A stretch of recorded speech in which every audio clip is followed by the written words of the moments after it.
ناظرین السلام علیکم۔ آج کی اس ویلاگ میں ہم ذکر کر رہے ہیں افغانستان کے سابق صدر حامد کرزئی کے بارے میں۔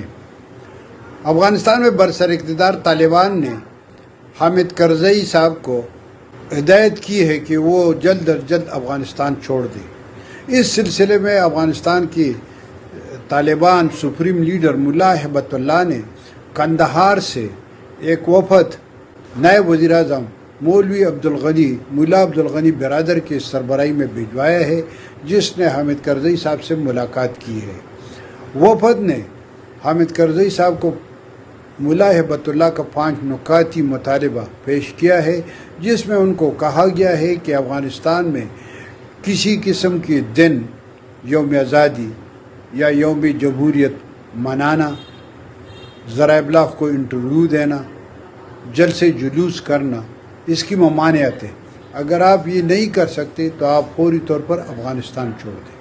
حامد کرزئی نے افغانستان چھوڑنے سے انکار کر دیا ہے اور کہا ہے کہ افغانستان ان کا ہیواد ہے، ان کا ملک ہے اور وہ یہیں پر رہیں گے۔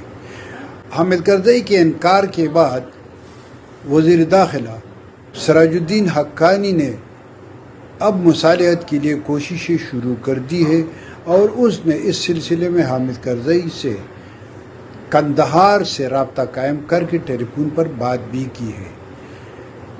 ملا ہیبت اللہ کے اس اعلان یا اس فیصلے کے بعد افغانستان کے اندر اور باہر رہنے والوں میں کافی تشویش ہے۔